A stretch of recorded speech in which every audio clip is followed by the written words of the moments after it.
miếng phơi pí mùi tới chuối mùi tới sâm đây dương ở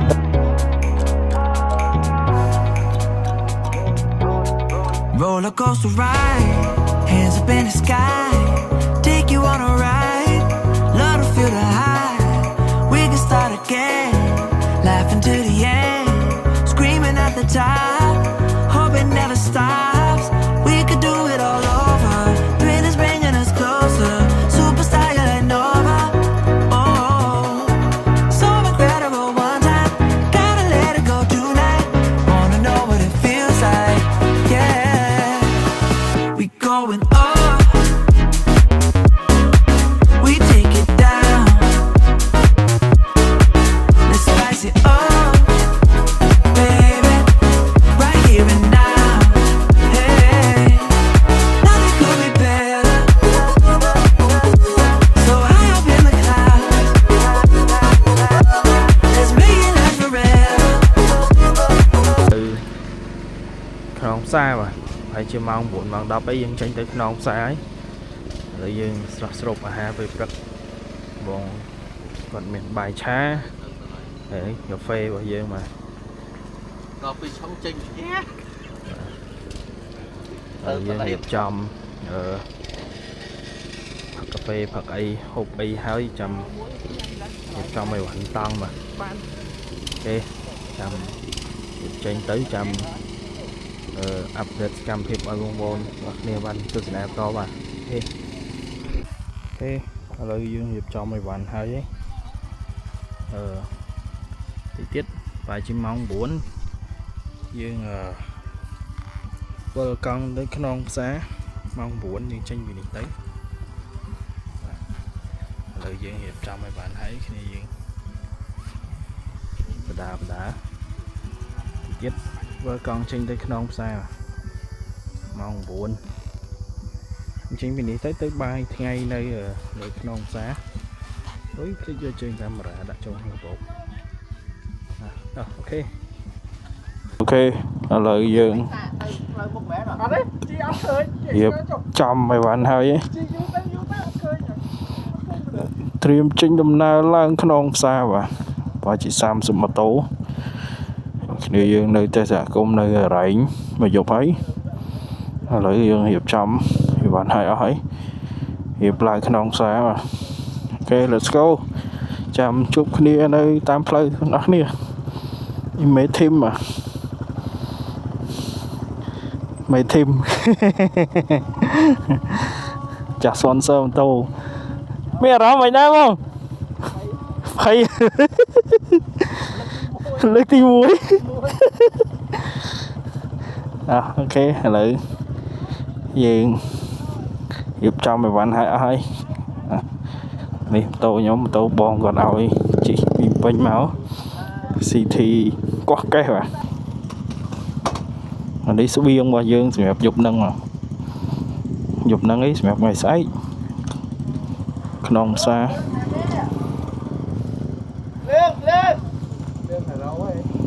lên là râu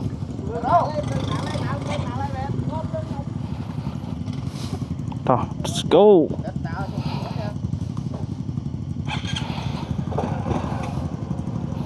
see you soon non xa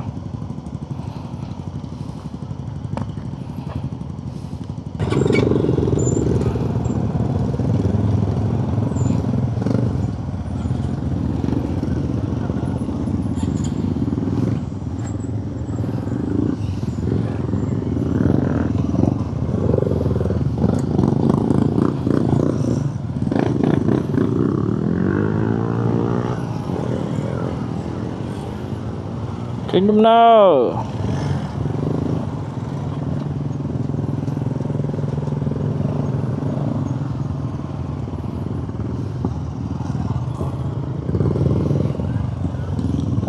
to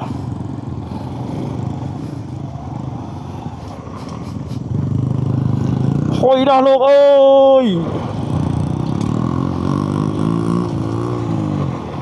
chơi dương chạ xăng đột hơi em à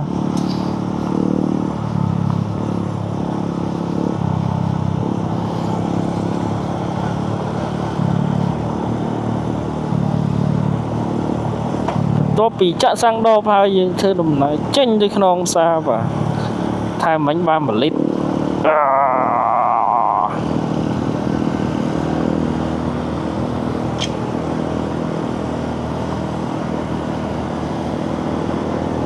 ពេលឈប់ម៉ាក់ក្តៅដល់ពេលជិះឡើងត្រជាក់ខ្លួនស្រេបអូអែមទេសភាពនេះគឺស្អាតមែនទែនបាទតោះ let's go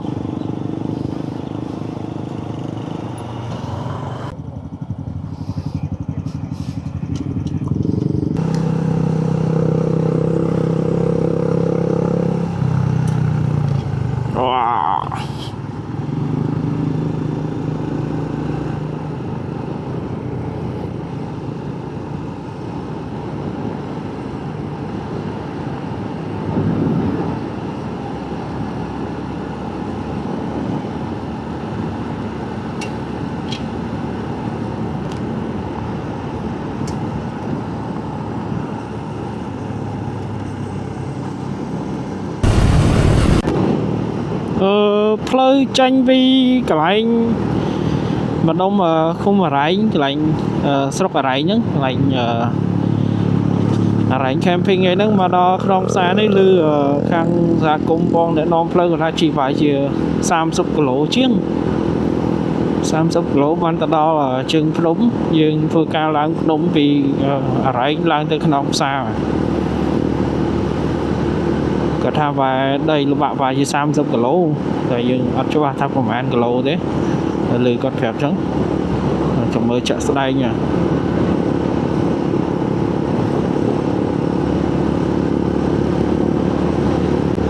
អូសិតតភ្នំមកជុំវិញនេះភ្នំខ្ពស់កប់ពពកមកមើលអត់ដឹងស្មានតែមេឃក៏ពិតមេឃជាប់ជាមួយភ្នំដល់ចឹងទៅមើលទៅឃើញមេឃភ្នំជាមួយគ្នាវាអត់ដាច់គ្នា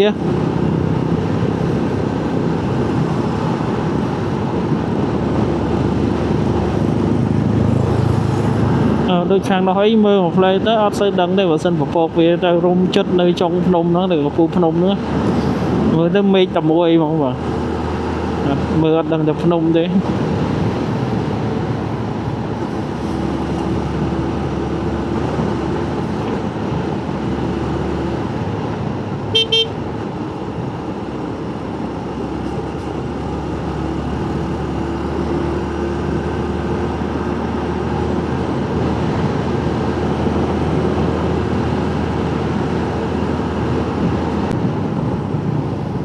អូខេឥ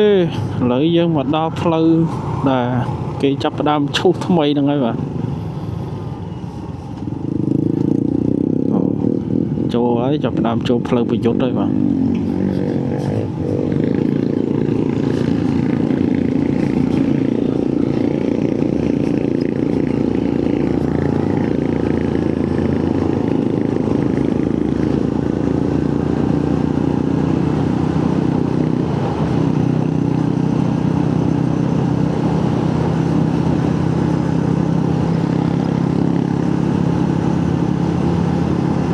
នោះបាទគឺកំពូលភ្នំក្នុងសំពៅក្នុងផ្សារគឺនៅខាងមុខយើងនឹងឯង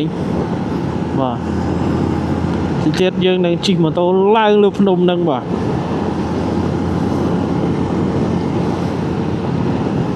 អូកាមេរ៉ាដីក្រហមប្រងព្រាតមើលមិនសូវច្បាស់ជាស្រ័យបងប្អូនសារតហុយពេកបាទ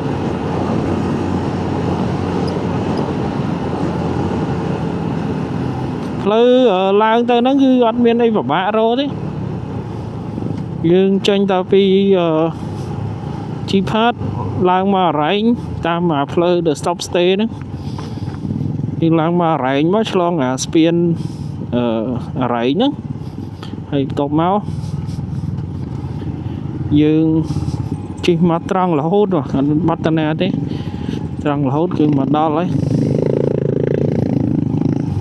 នេះគឺផ្លូវផ្លូវ start អូផ្លូវ start នេះផ្លូវព្រៃសុទ្ធហ្មង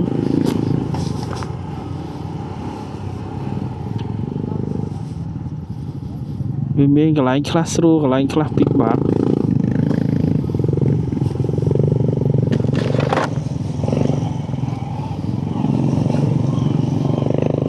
ផ្លូវនេះយក GS មកអត់កើតទេតែភ្លៀងមកមេមកចូលមកធំហ្នឹងចេញទៅវិញអត់រួចបដ ாய் បាច់ថាទៅដល់លើផ្លូវថ្មីអីទេធំនេះហ្នឹងក៏វេទនាដែរនេះយីត្រង់ល្មងអត់បថយទេមកត្រឹមជើងភ្នំបានតែថាឲ្យឡើងទៅលើដូចសូវហ៊ានទេ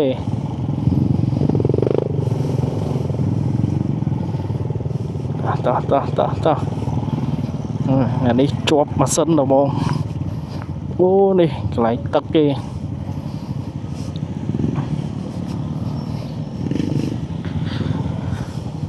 ហេអាផ្លូវនោះអត់នោះហេជីមកជីផ្លូវនេះ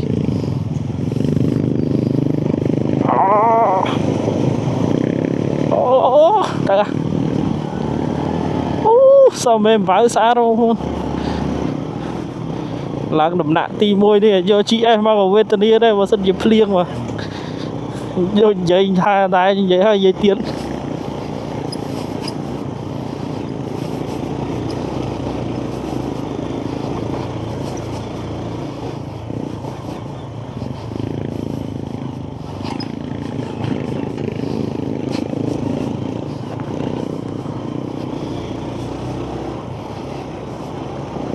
ចឹងជីកទូចនេះមកត្រូវ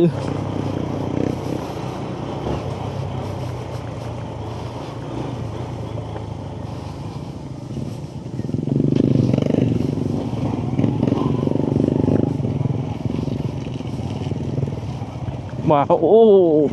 អើបាច់ម៉ាំហ្មងបាទ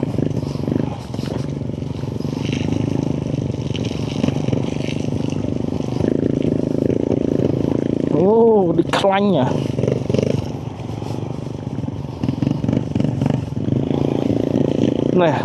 ណែអូ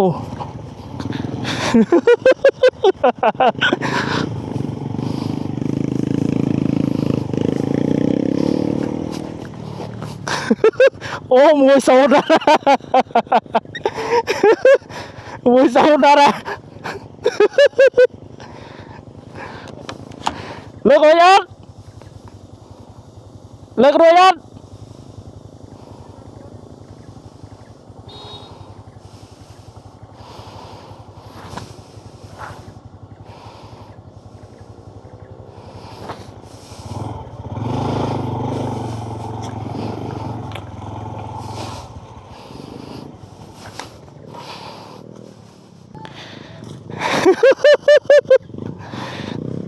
chơiយាយ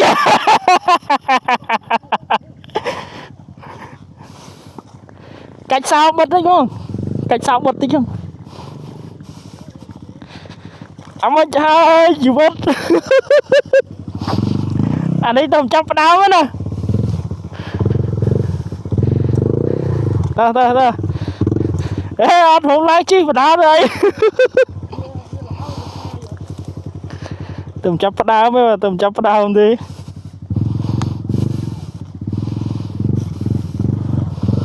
ទៅទៀតឡើយយាយ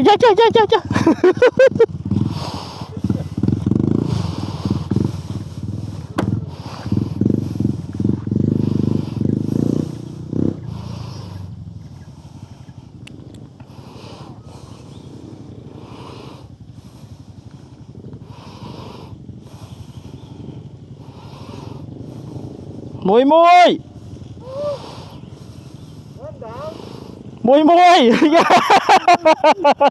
បាយកំផឹងចាប់5មកបង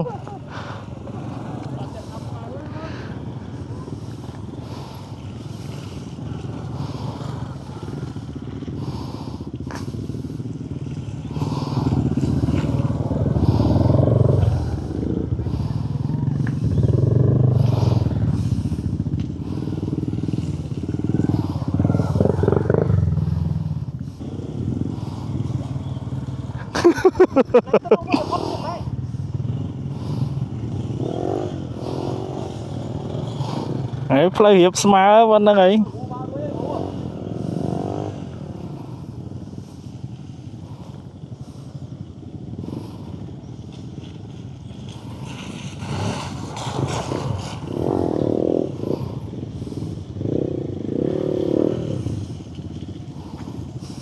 nhưng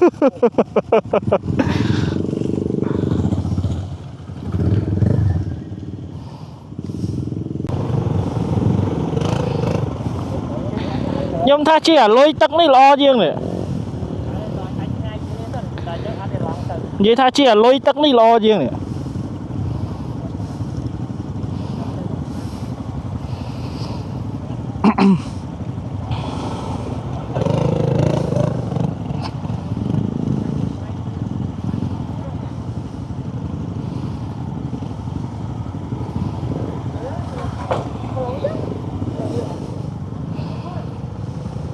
đó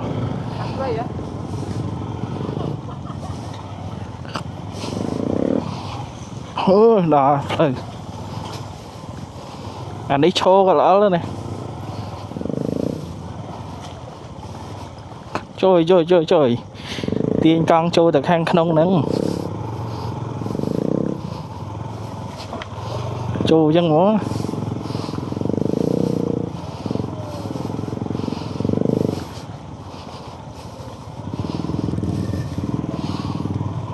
đòi play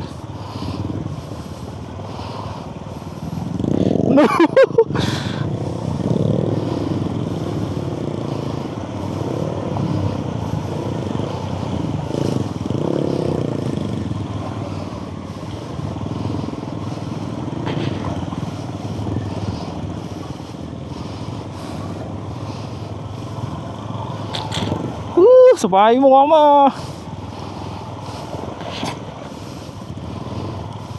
chỉ mùi công prăng nhiều trường tục bánh xe máy để chị ai đâu ơi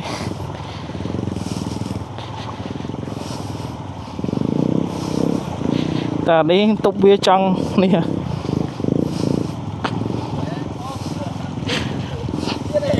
chết chị tam cái lon căng chắc họ nó lỡ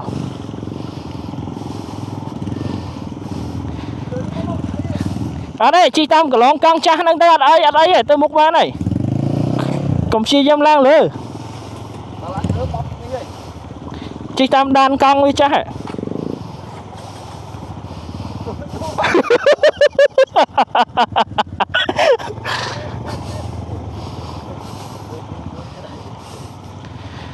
chị tam đan căng chắc hạt ăn là ăn rồi vì cho cái lon căng bây giờ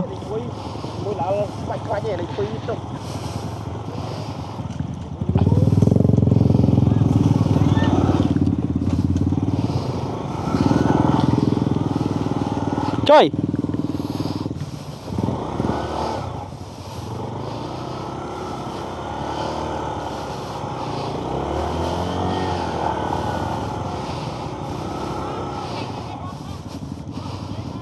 ta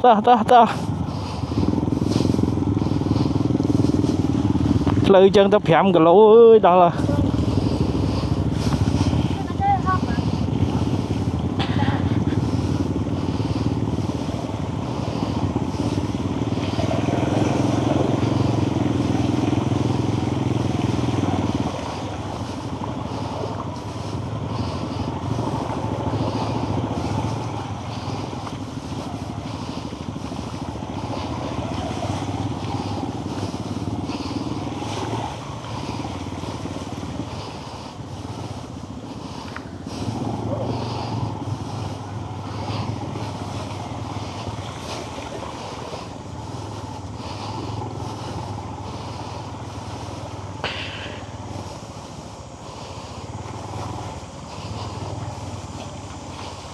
chứ không tất bây giờ sự ở đôi à nơi lưỡi cụ không tất nhưng mưa ép khơi gì bố sạch đông đầy láng trời mà trời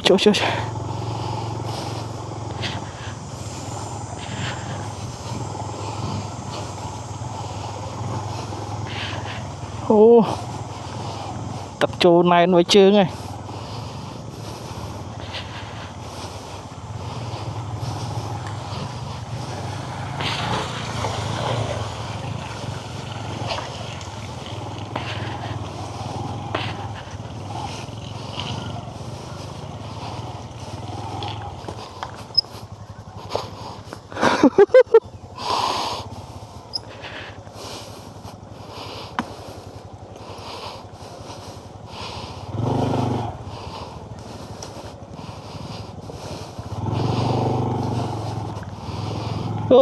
đỏ co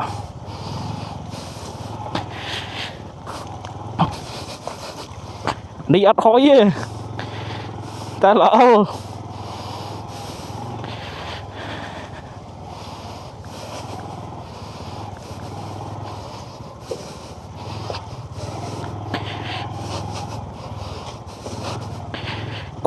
khoách nó lên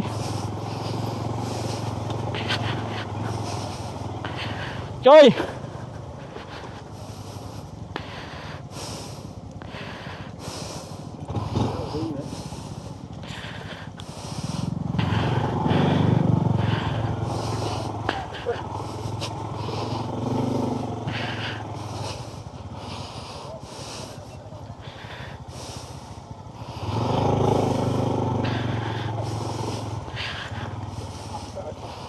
chơi xe hai play đó là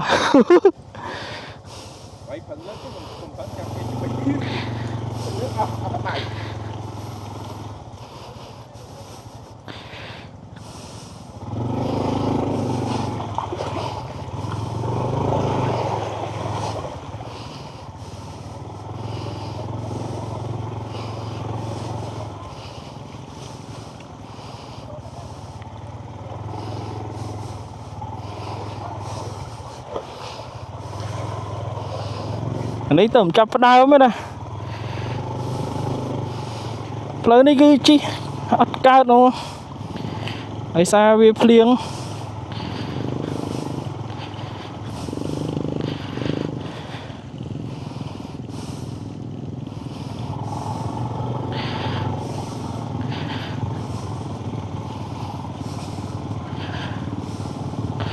ហើយសបអត់ក្រោះទៀតអូ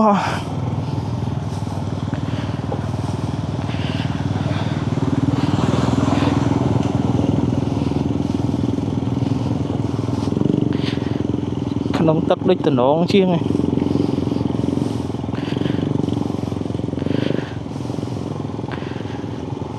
ដល់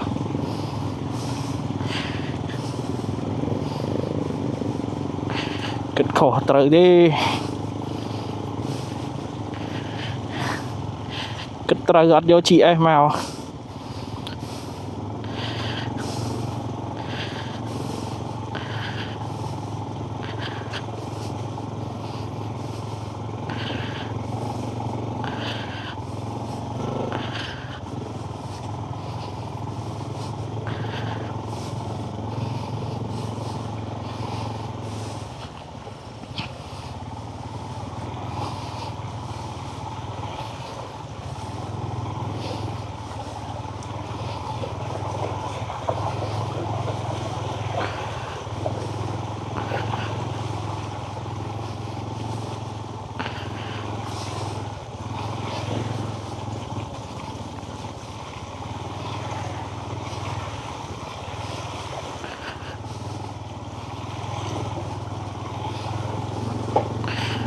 យើងផុតតំបន់ទឹកឯងចូលតំបន់បែកម៉ាំម្ដងទឹកអត់សូវអីបែកម៉ាំនេះវេទនាជាងក្នុងទឹកអត់សូវល្អល់បង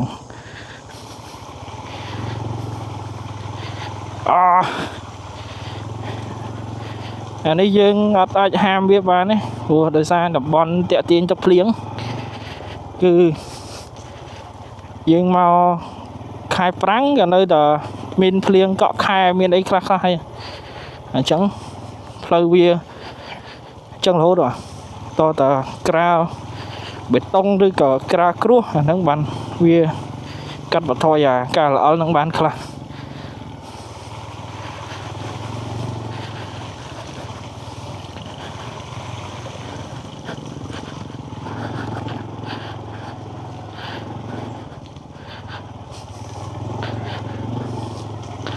អូខេប៉ុណ្្នឹងសិនចាំមើលអាប់ដេតផ្លូវទាំងអស់គ្នាទៀតផ្លូវតង់ទី1 vì phân năng và tăng tí pi phân na thiệt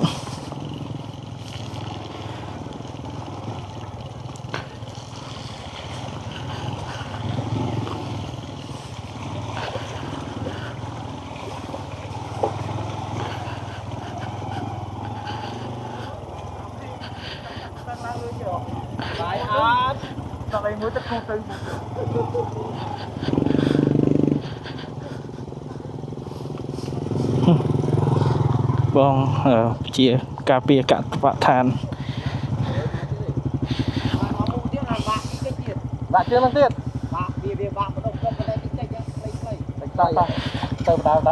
nè clan ta sáng xong ở đâu con kia cho mày đua đấy Đùa đó này. Đùa lại cục chứ chốt lại đó từ từ. Yên tay ở đấy. Thử ấy mà ok Tích tông to này. nè to không nhiên tiếp tiếp let's go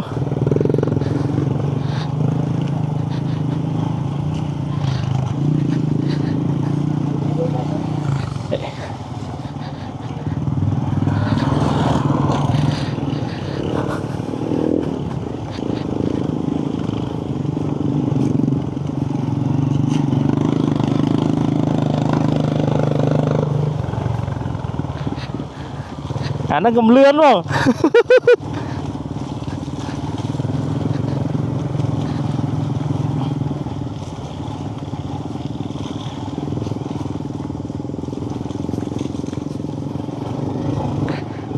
miếng phốt phơi lệch tắc đang ấy mình lấy dân mà đào phơi đi vì tích tích nha nè tích men cái lại như vậy là khăn mới tay bàn cái chặt sạch chặt đây lục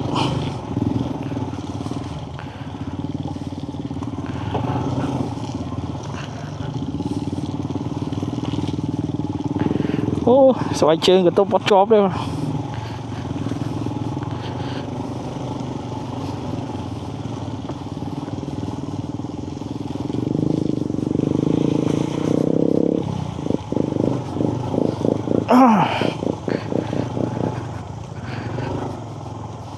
mày tránh chứ vô chị em vào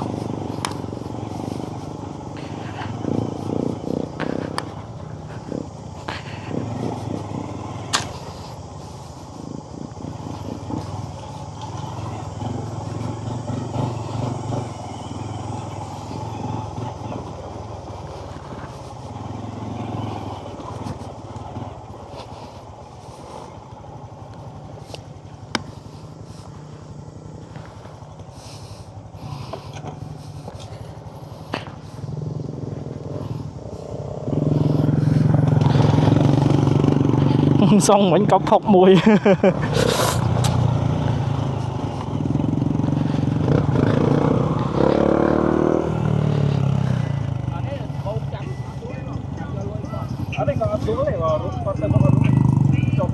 Có cả giảm đuôi có phong nè là đua pi mơn đó. ok Nó giảm bộ. bông xong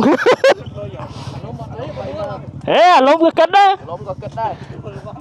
Hãy đua ăn phép 40,000. ai đua ăn phép mấy cái chấm ăn 40,000 Ở đây là lượng tung luôn. ta Em miếng phô tang. nhóm miền phao tang miền camera cho ông thọt chua camera mua mà mơn Chạy lưới cái này. chạy lưới cái này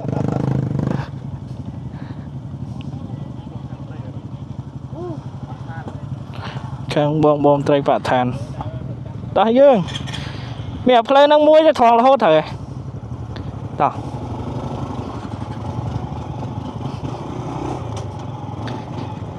let's go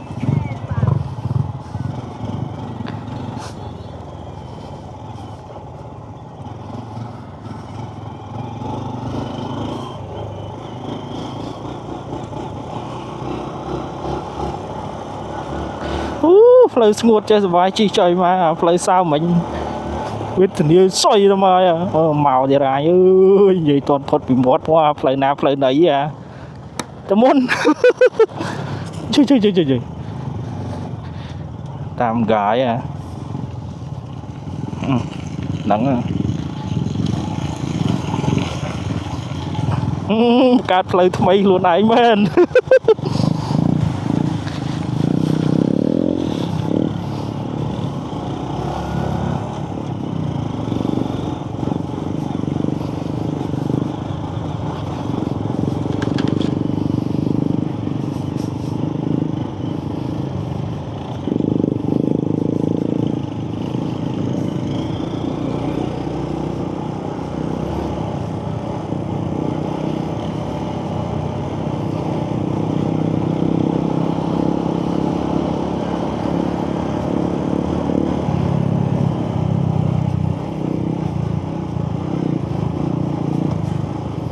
plei này ta phlieng ấy bà chi thế chỉ bán về ớt phlieng ta về phlieng cái nhánh khu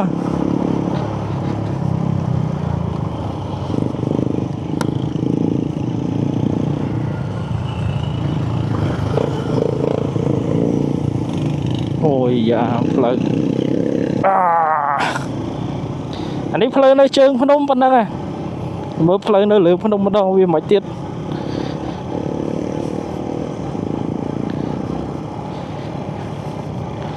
ok lấy nhưng chăm tới chụp cái này trường Phnom Penh cái này rồi cả miền ấy update nhom đang thọt bằng hai bong bồn mưa cái này vì sàn phiêu plei à let's go bật camera sân tập mò đi Whoa.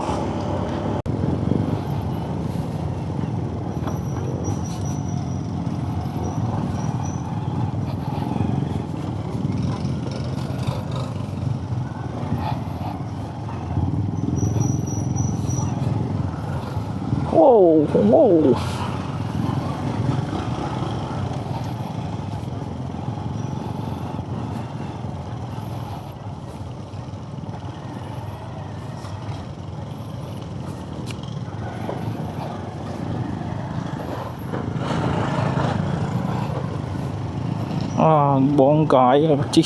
ta bóc cốt à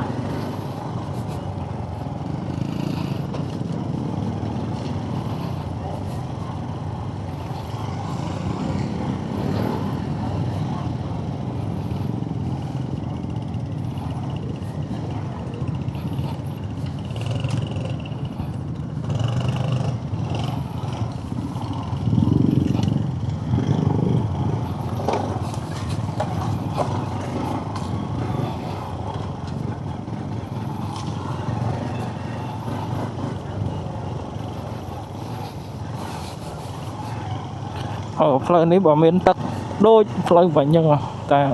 ở miền tắc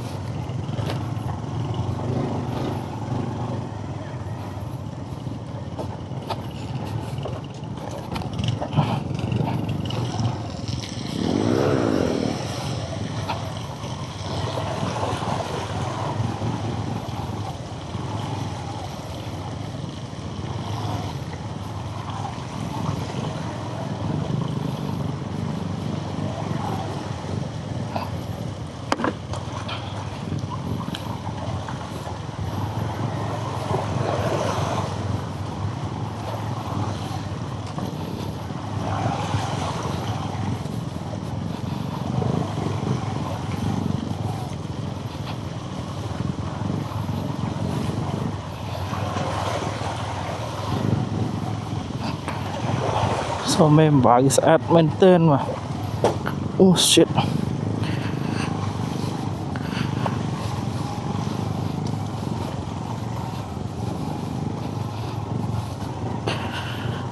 thò này plei này thò action bay có thọt bắt khó này mà sân dương làm ắt đi theo plei mà thọt bị lơ đó có cứ hot còn đi thò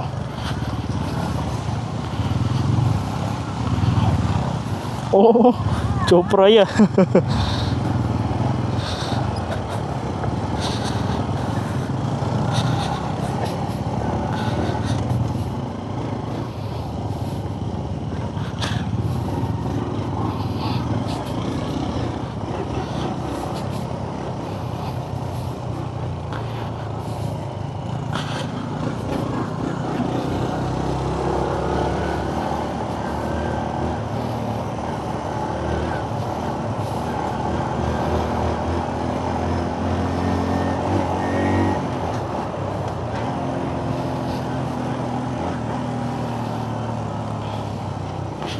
យើងជិះ off road ទៅជិះក្បាច់អត្រី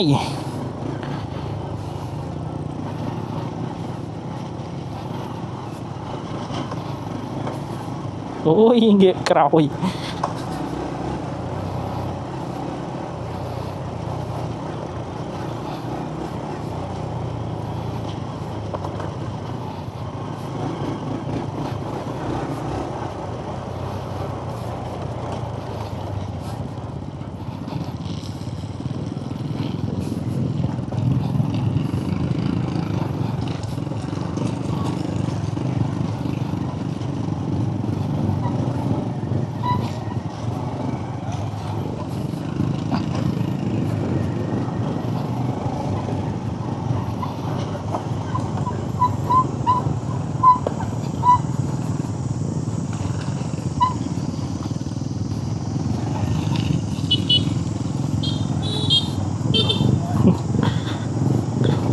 បងខាងជាសហគមន៍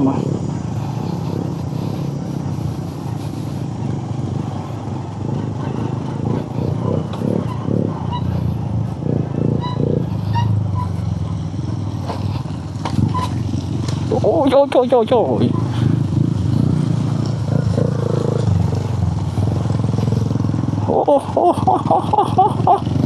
លមក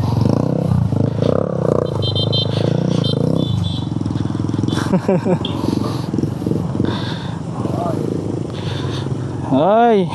càng bong dạ cũng có đụcឡើងក្នុងផ្សារ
អូដល់ផ្លូវអត់ល្អនាំគ្នាសុទ្ធយោទៅមែនទេណា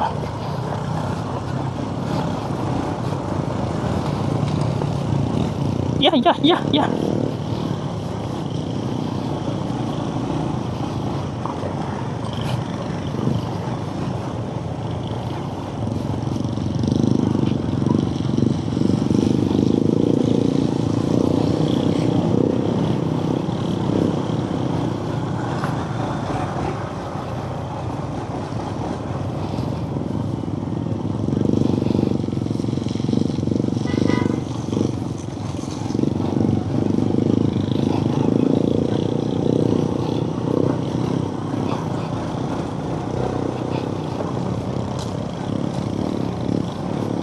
អានេះយើងគឺចូលតំតាបានប្រហែលជា 10% នៃផ្លូវទេតំតាចាប់ផ្ដើមដល់ជើងភ្នំមុនហ្នឹងនៅដីវាលដីព្រៃឥឡូវយើងចាប់ផ្ដើមឡើងដល់ជើងភ្នំហើយ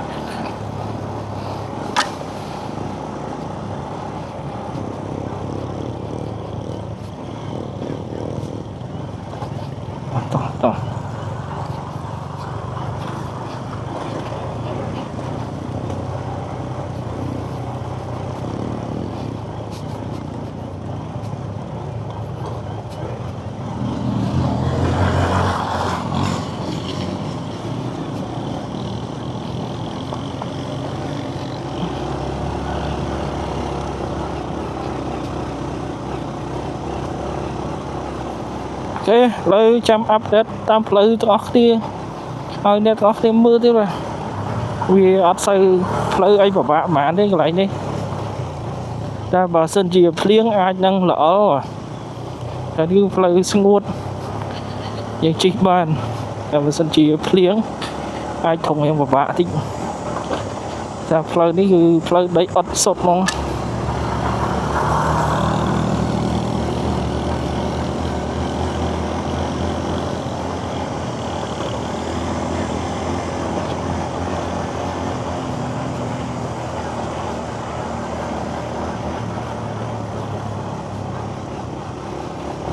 plei ngút ở đấy chiếc bàn sủ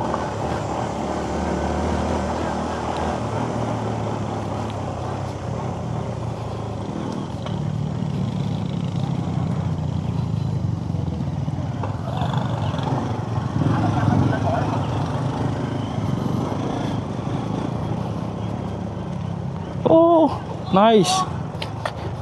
vô mà tô túi lang thiên tô mình tô calypso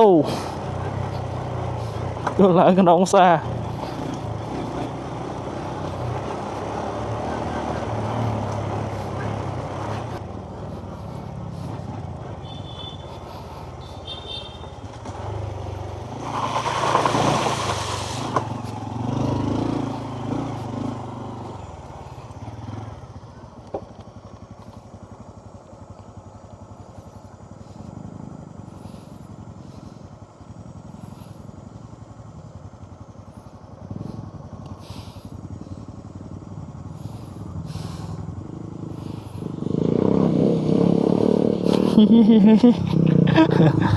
tao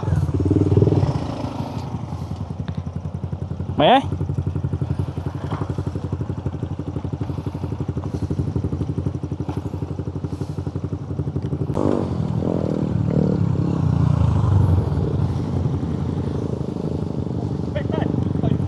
ô tít tít tít tít rô rô thằng tao phốt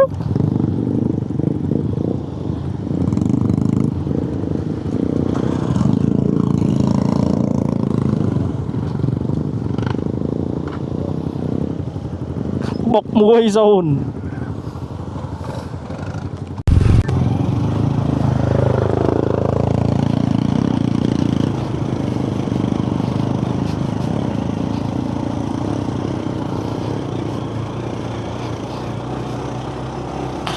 nhìn lang đa chương Phnom ấy mà ô lang đọc lại play cái chụp mày này tam cái Phnom này nôm đi phía chán rất là việc đấy chẳng tới cái số cái plei à và Phnom mó thông hay và vạ cái plei đấy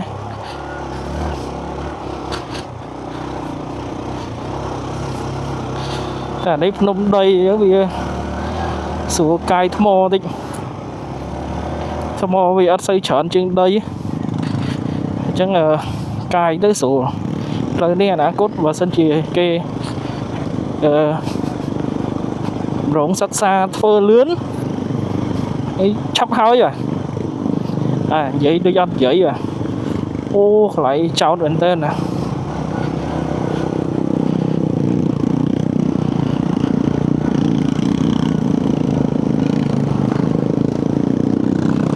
lại đi vào sân chỉ miền phliếng ấy ơi đỏ cò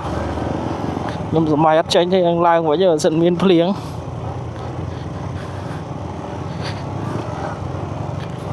tại đây dương mau gì ăn phliếng plei ngút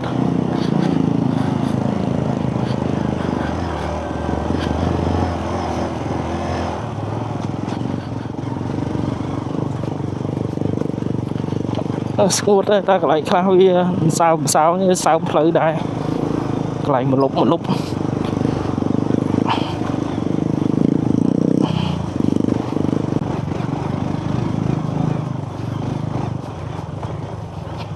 oh.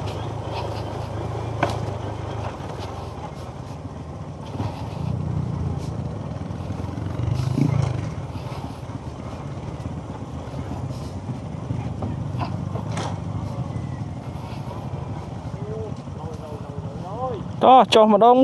muôi cái lấy ní cứ tha chót khăng bên tên à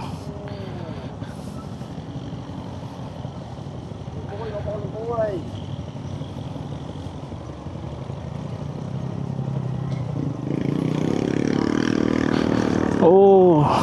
ok đó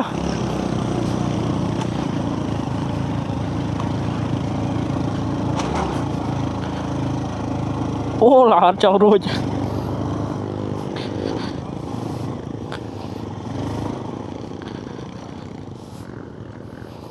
chụp thoát bóng bộ như tí sân này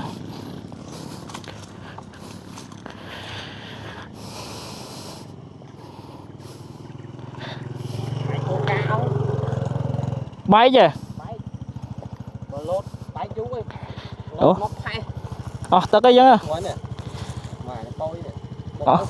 à ta cái giống ở đây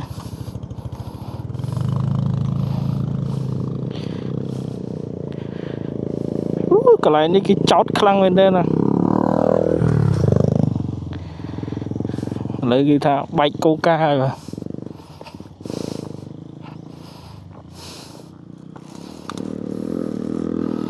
chưa sẽ chơi như này không nâng á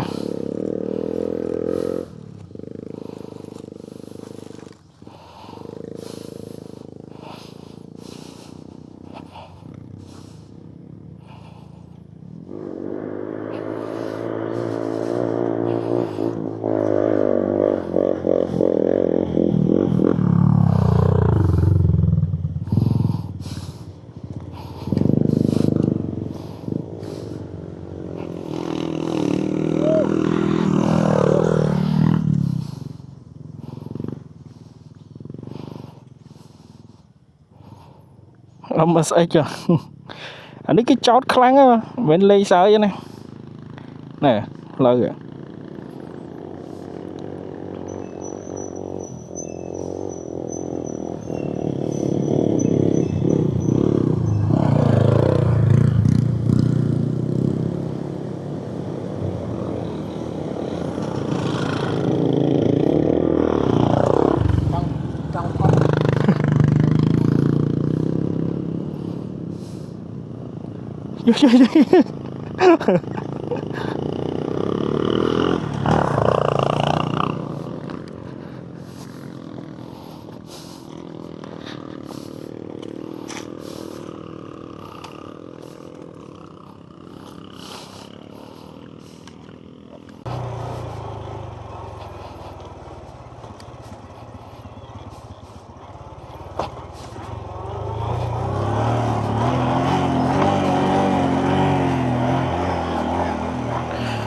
lời đi cái lại khá chót khăng bên đây đó anh lấy sợ chứ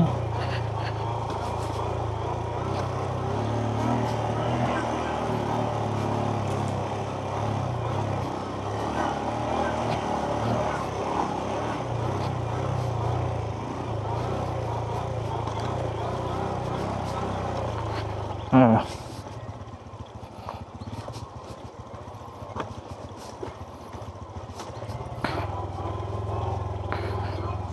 ô lại chân áo tí môi này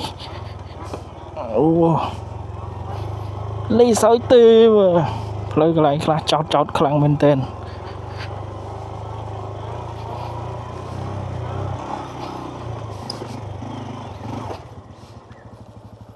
bà lấy cái so e này chót khăng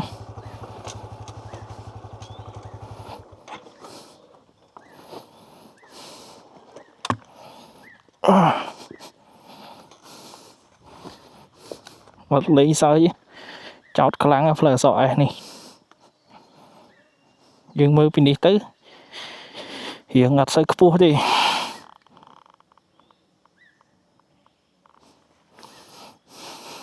tại thiệt bất nó lửa đó thời tiết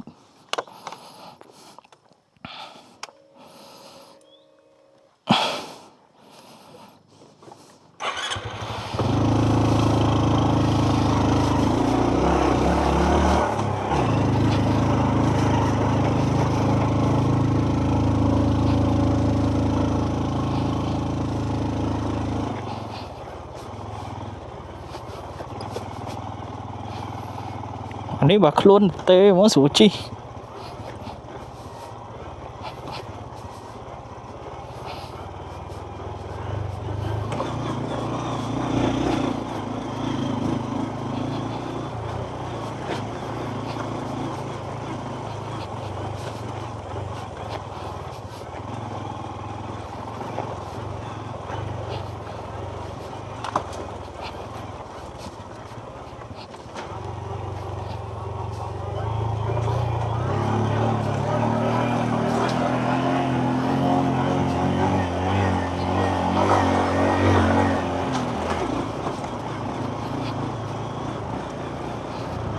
អូ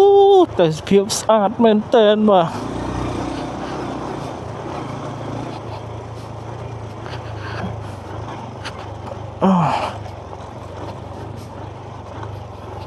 ប្លែកភ្នែកប្លែកអារម្មណ៍ក្នុងផ្សារយើងឡើងពីខាង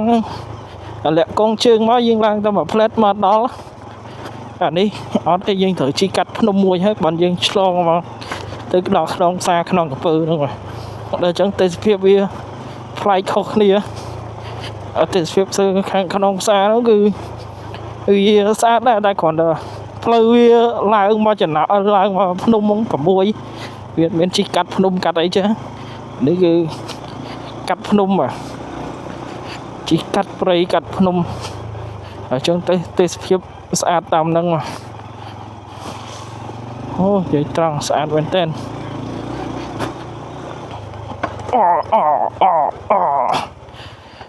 ដល់កន្លែងងូតទឹក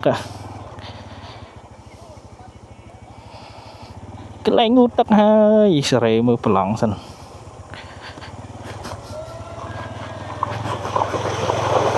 អូ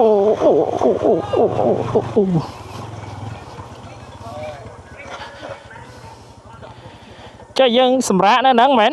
អីបងចាំគ្នាតិចបាយស្វឹងបើយើងចេញអស់ហើយចាំយើងហ្មងយើងអត់ជួយទឹកដៃទឹកចិនបងខ្ញុំរត់ដៃទឹកជើងរត់21គីឡូដីម៉ារ៉ាតុននោះរត់ហើយម្ដងទឹកបាក់ក្រេតហើយគួយទឹកយាយកបងអត់តិចទៀតអត់បីយកតុកទៅបាក់ក្រេត sponsor ដោយ Cambodia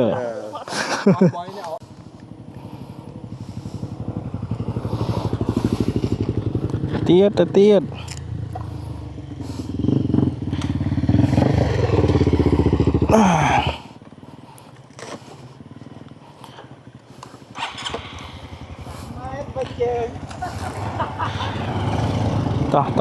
តោះ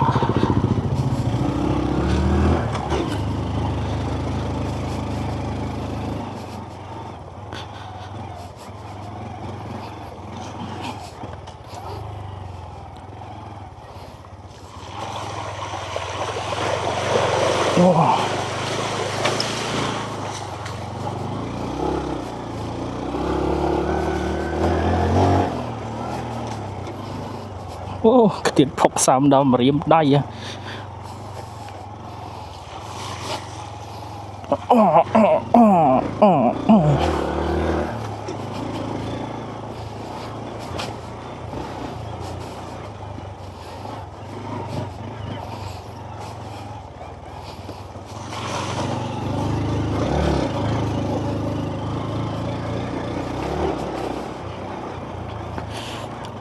ប្រហែលជាកន្លះម៉ោងអីទៀតទៅដល់ហើយកន្លះម៉ោង1ម៉ោងយើងឡើងដល់ក្នុងផ្សារបាទ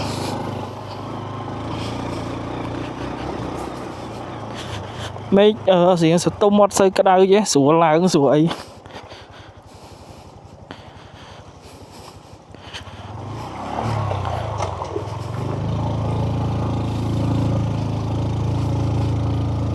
អូយលេខម៉ានវិញលេខ2អូមេអំបៅស្អាតជួយឲ្យឡានដឹកដី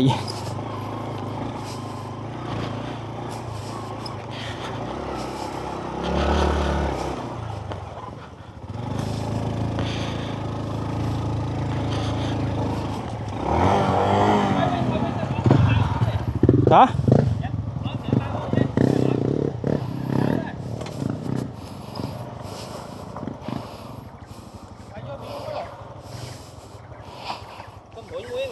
tôi mỗi mỗi vậy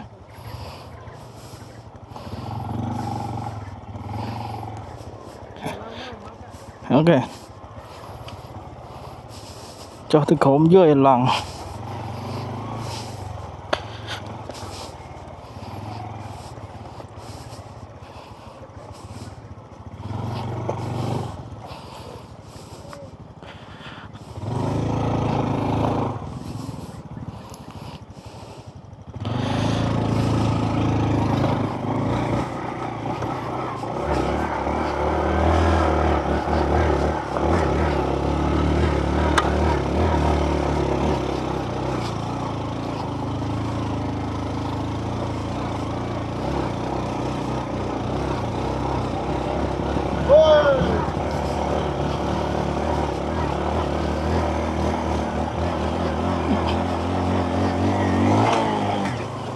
ô quái à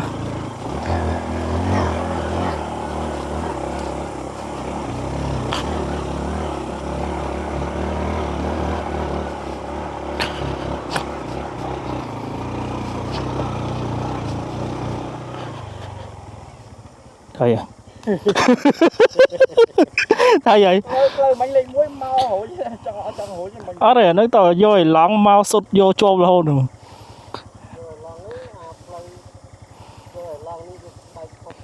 ở đây đi nè khi cái chu viên play tham vậy nè ngày còn áo viện nó bị cháo bị đó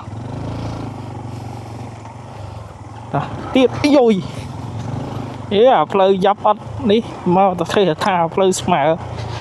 nhỏ đấy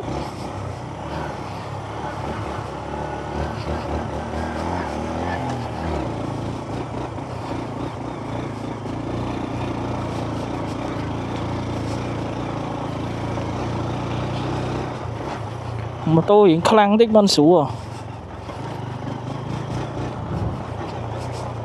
ô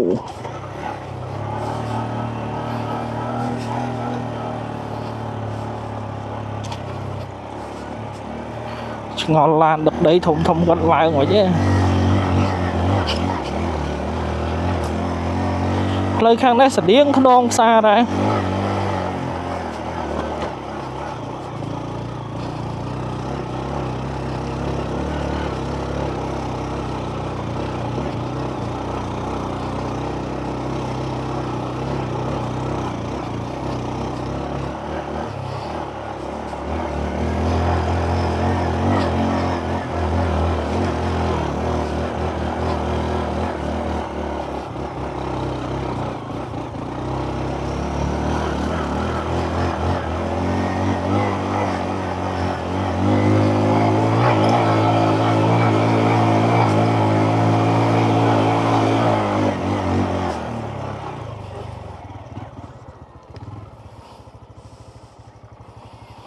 xong mà bom mà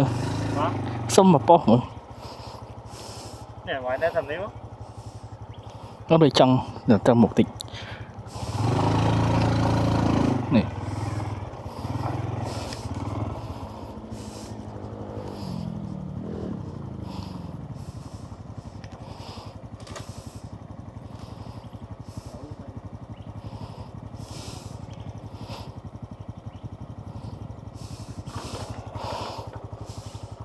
trời ơi, nó cua mày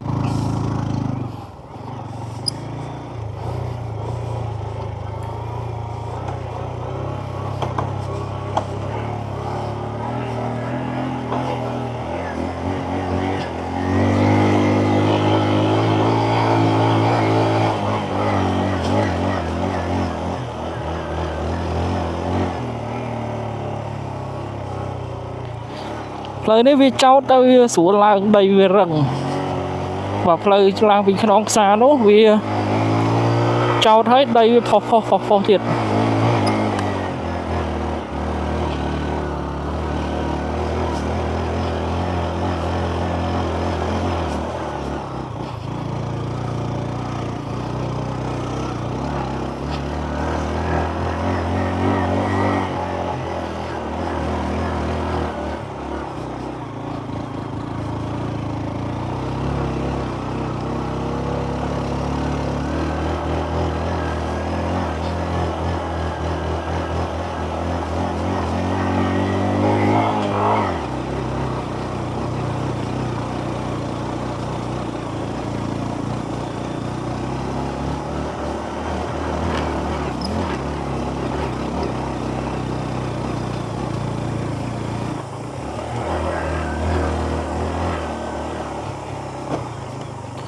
đấy không ok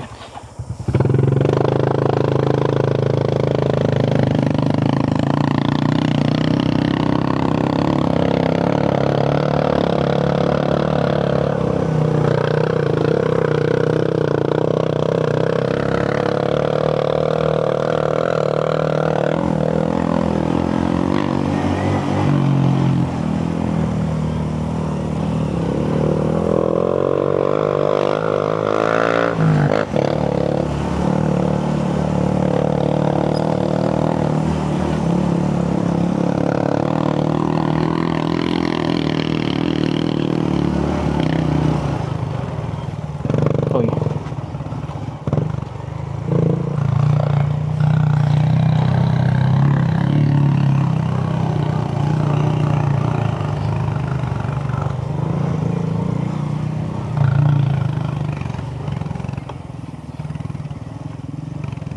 sốt luôn sốt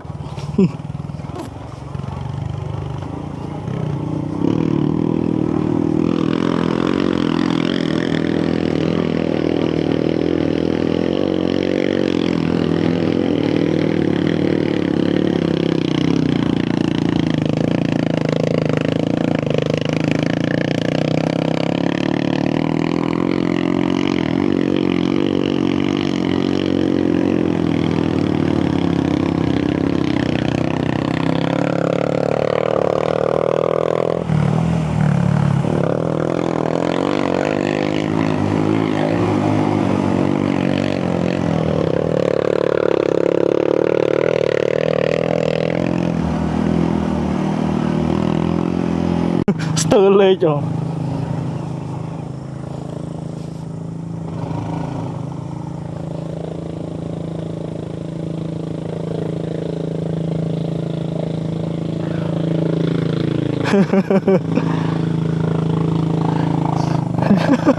lịch phí rồi làng lịch phí để cho mặt tăng làng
ôi bài đi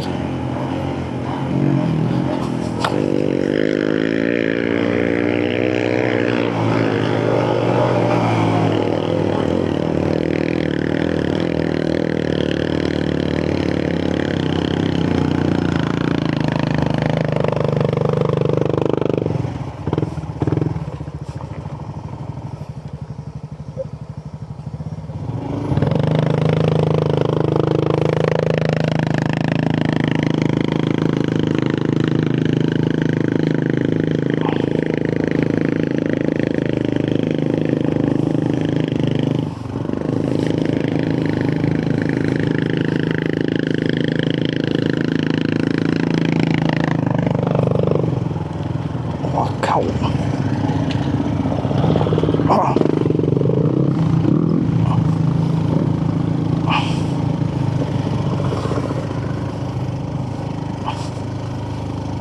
chấm tích không chấm với chấm flat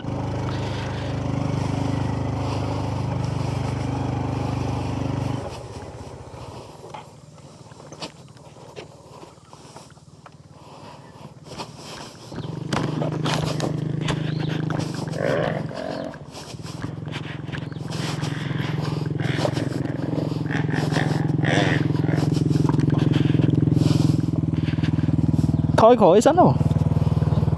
ta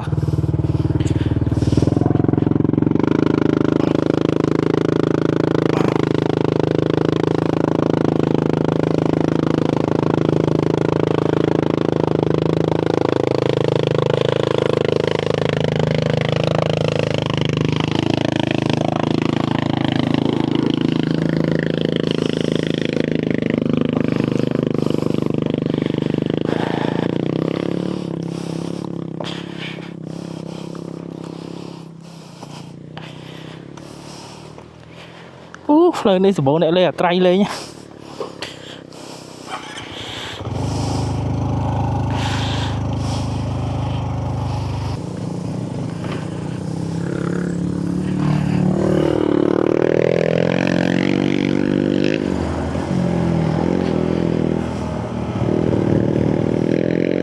anh ấy tục lên lên trai sẽ vãi mà dáng lên đó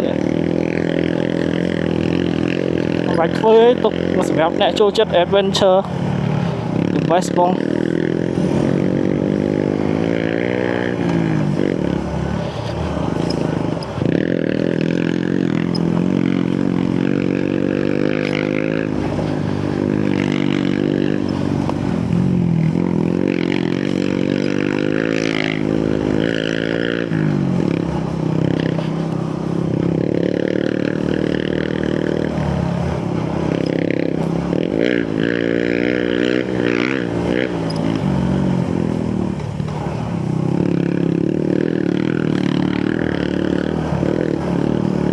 đấy trong cài phơi mày vậy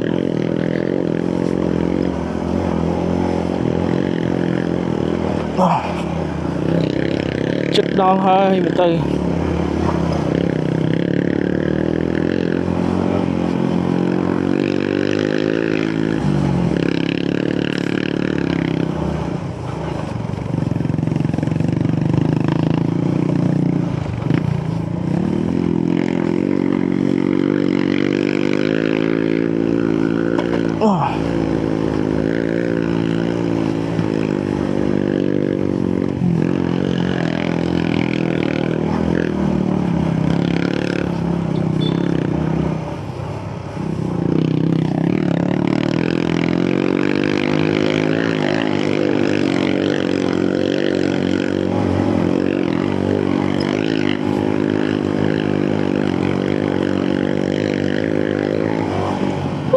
nụ lời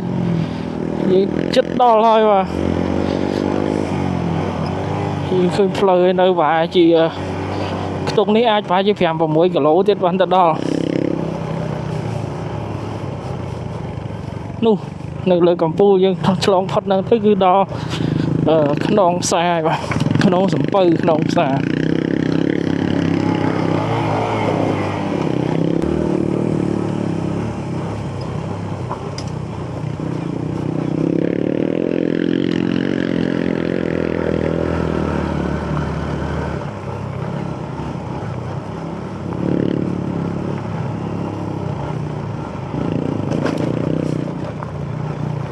ôi mì hay cho mùi nấm băng đừng đờ mì bọc nấm băng bọc à mà nè lẹm lần ơi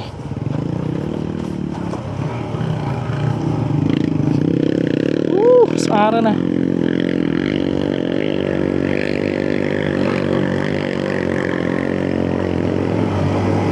chất đau men tên hơi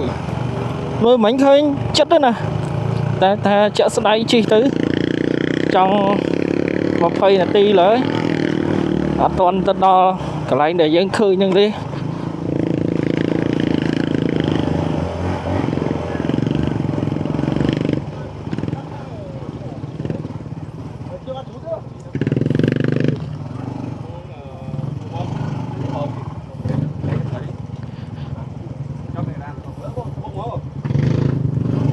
chị đo mà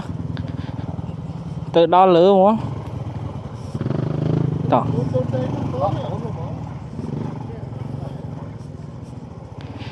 đấy chi tôi muốn mà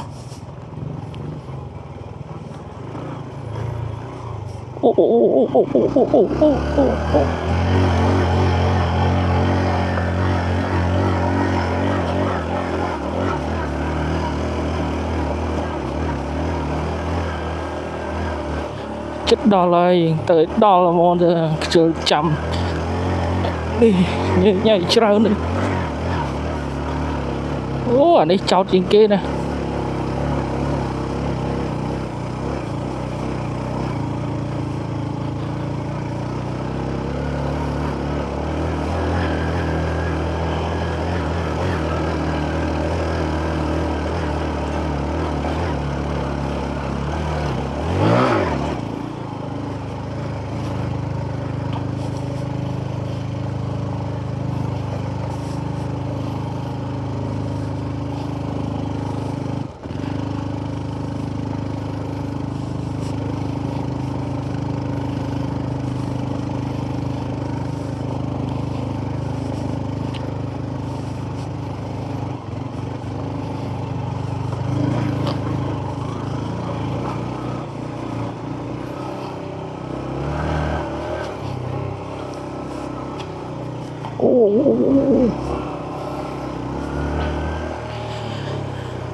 oh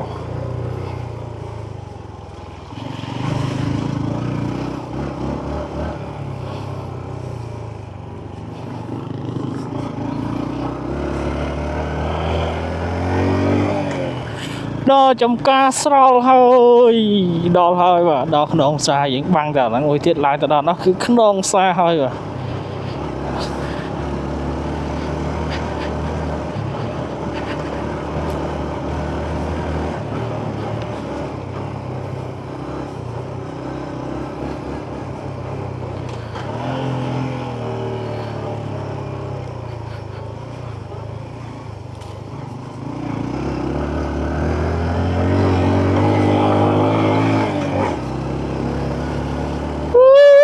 đó lên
đo hơi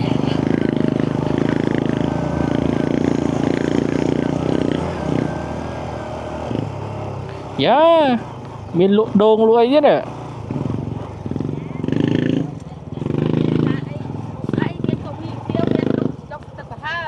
miền nông bạch chốc miền mi miền cà tiêu biết đâu mà xét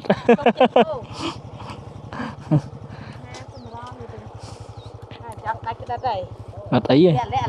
và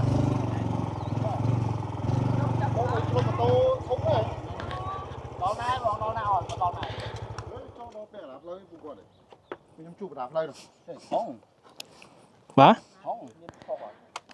bạch mà mồ bạch cho tam play nào với nhở ồ à đang đo play khổm núng sao tập phốc ấy hay là liệt anh bên thâm mối không thâm mối với tích tuổi cho đôi à lang mau vì bà lấy cái này lang mà đo là hơi bà bạch đá không lấy em nè mà hỏi mày thêm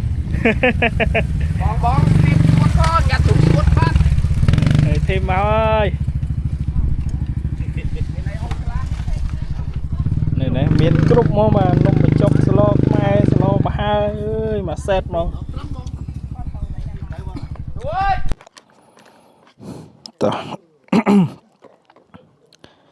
dương từ cái lạnh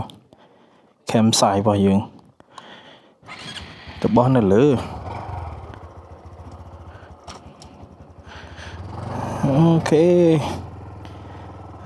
ទៅរកកន្លែងស្ងប់ស្ងាត់តិចណា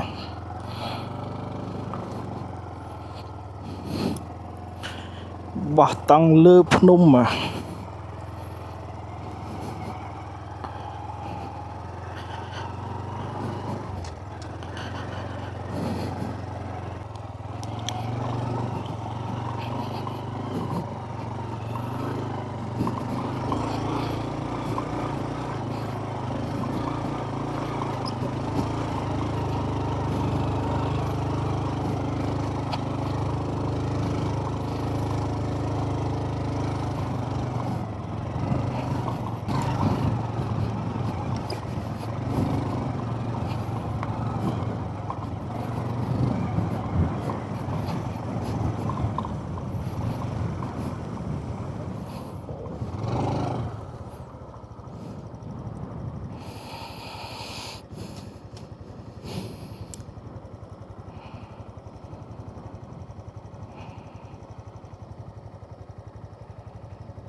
អូខេ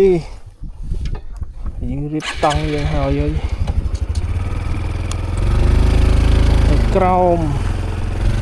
ទៅរកហូតទឹកបាទ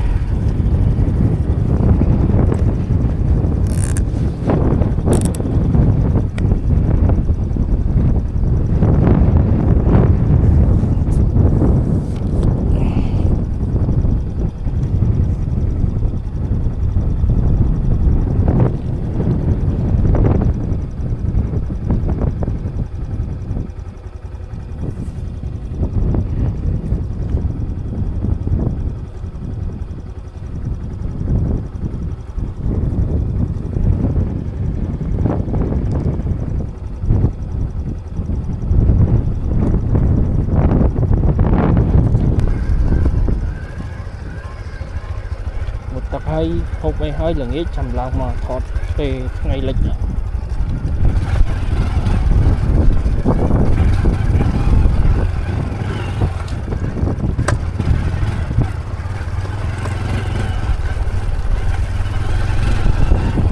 cứ khao chân lấy vỗ ta à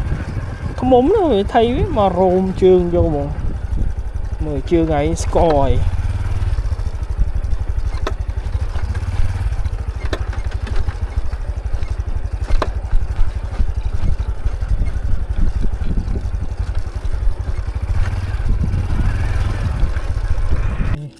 bài bài gì mà bài về ngày nhưng mà xì sạch lạnh đi nhưng mà hộp sạch lạnh đi chẳng sạch lạnh đi go về lạnh chút mà đã sạch sọt bóng tia bài này một trăm năm mặt đòn mà bài lưỡi cái nón xa lấy miếng gạch tiêu miếng bò miếng con bạch chóc ô em này lời giờ tao lui mà qua là bỏ tinh nha ok lợi dừng hộp bài xin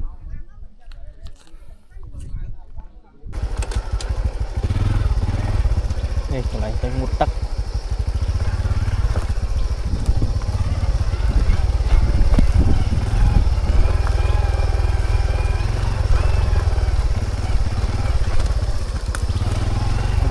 Wing cái này là sao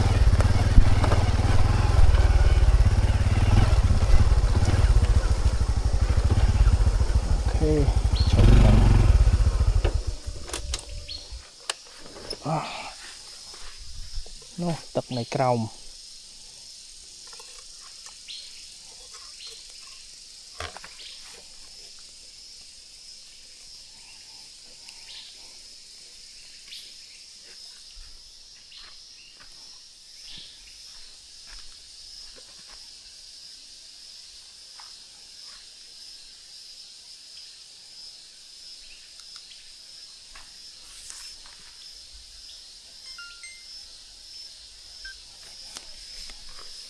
ok ចុះទៅកន្លែងងូតទឹកសិនណាមិនយើងងូតទឹកនៅហើយអត់ស្អាតទឹកវាយើងនេះពេកនេះអូមានសាប៊ូមាននេះទៀតណាអូកន្លែងនេះទឹកជ្រោះលាក់ខ្លួននៅលើភ្នំខ្នងផ្សារណាទឹកគេប៉ុណ្ណេះងូតបានហើយងូតទឹកសិន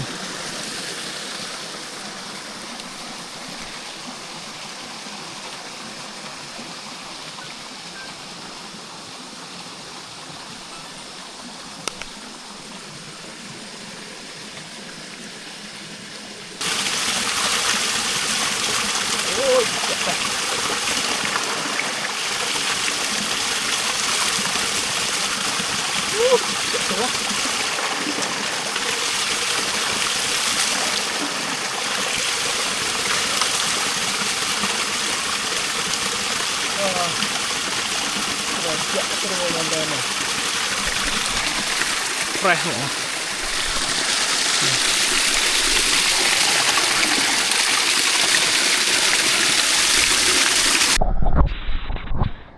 អូខេយើងងូតទឹកហើយឥឡូវយើងទៅកន្លែងយើងវិញបាទ camp site របស់យើងវិញ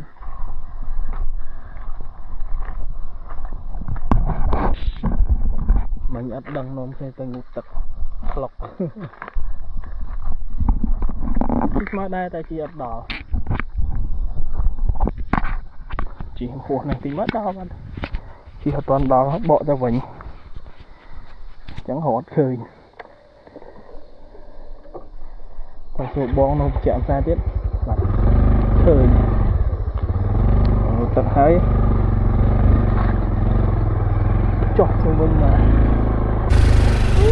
fresh សាហាវតែបងមិនឆាយញ៉ាំបាយទេបង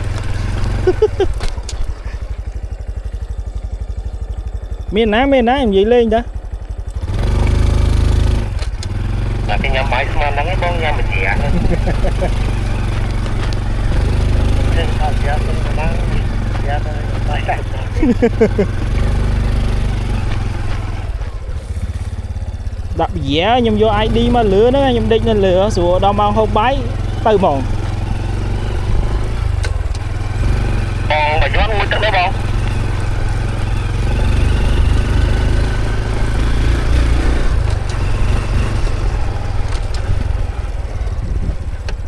បងសួរបងបើយន់បងក៏ទឹកមិនទឹកអត់បង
មានចិត្តទីបង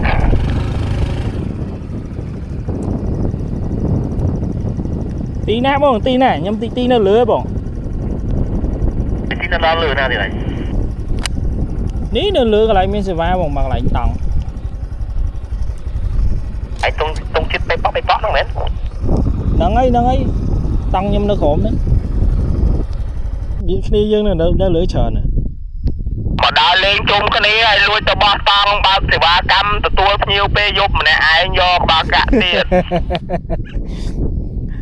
ê tao anh chăng ấy bàn rồi thay sang đã môi người rất đấy môi rất môi pa con ấy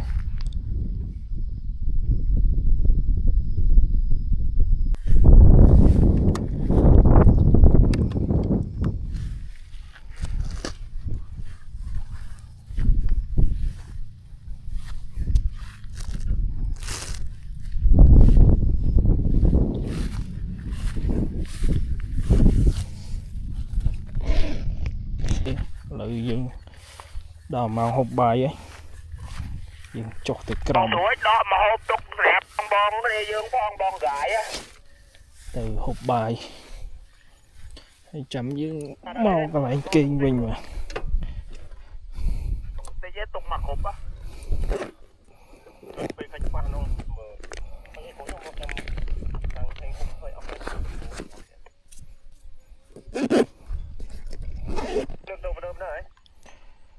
bong trên mau đạp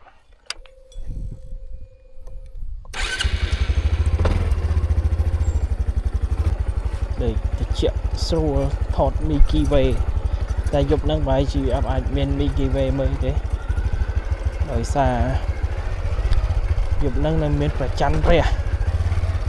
ở trong Mickey về vì thời giờ mới phải chắn mưa ắt khơi như vậy mà sao mình full moon vậy này vì con tranh phải chắn ở trắng của bạn xét nó cắt thiệt office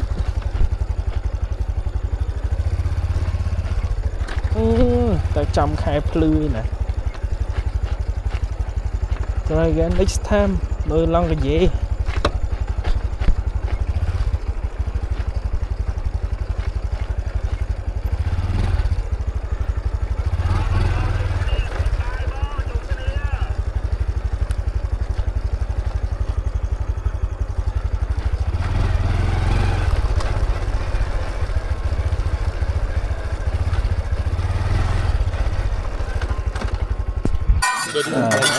làm mong bài ấy mong bài mong bài học bài bên đây ba đấy bông bông bên đây ba mong bài sao mà kia rồi bà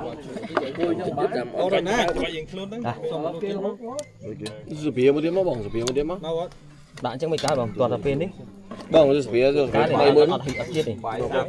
bông trang ra ở phía muốn đúng không đồ bằng này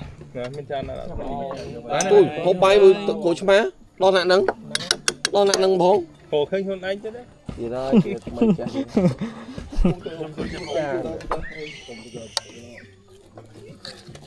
bài học bài đã mong học bài hai chồng ở bên vậy anh ấy chỉ lụ môi xanh cái ông mòn ăn này mòn tầm vào đó này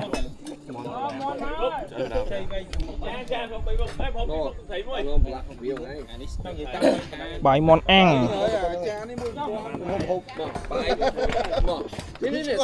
đông tới nó bụi phay mòn nữa mòn của má nó phay mòn nó mẹ nhắm phi mòn nó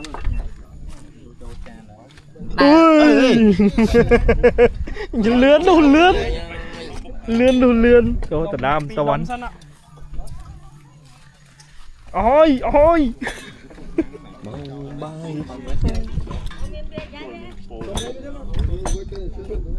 con trai cái bông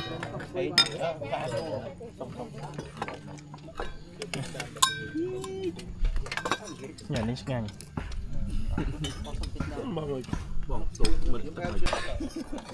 dương mòn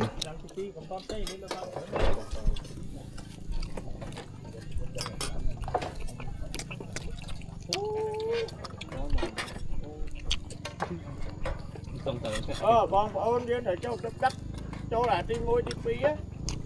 bỏ phí lơ mau ấy nhá tức mà cái bóng nó bao dương cái đống nó này bây châu tục tức vô thằng châu mòn tức mẹ nè với tư vì nít đi mua đi phí á con kia với nhá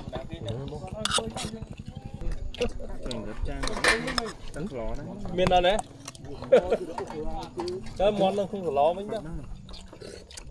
hưởng chân châu đẹp và thế dương tao làm việc hầm món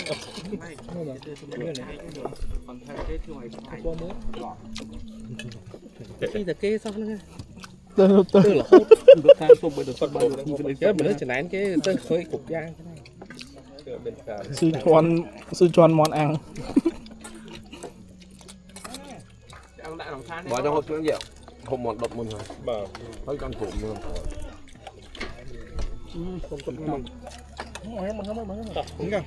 bài hơn lên đi cho đi chỉ là cắt áp tới lại đi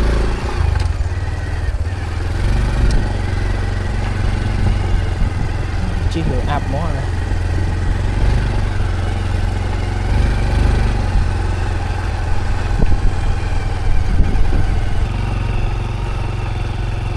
bạch chân mà thầy nam lên này này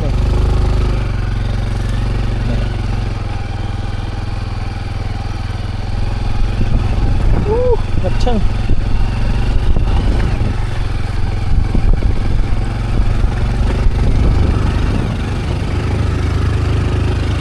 đi cho nó áp mô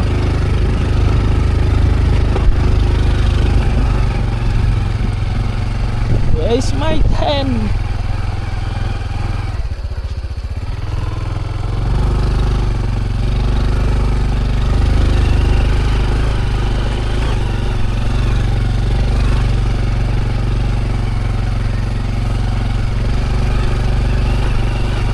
นี่คือตังอยู่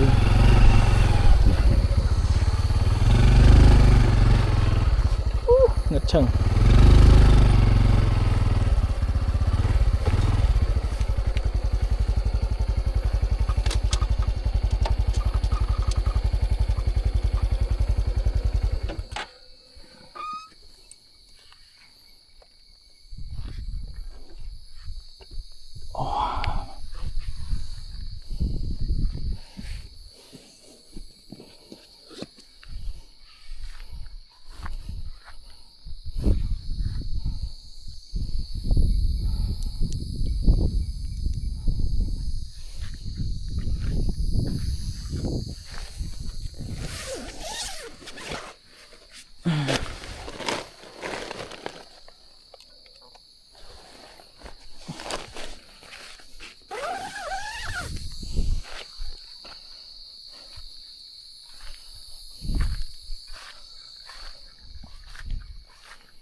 xử lý ra kha tu cô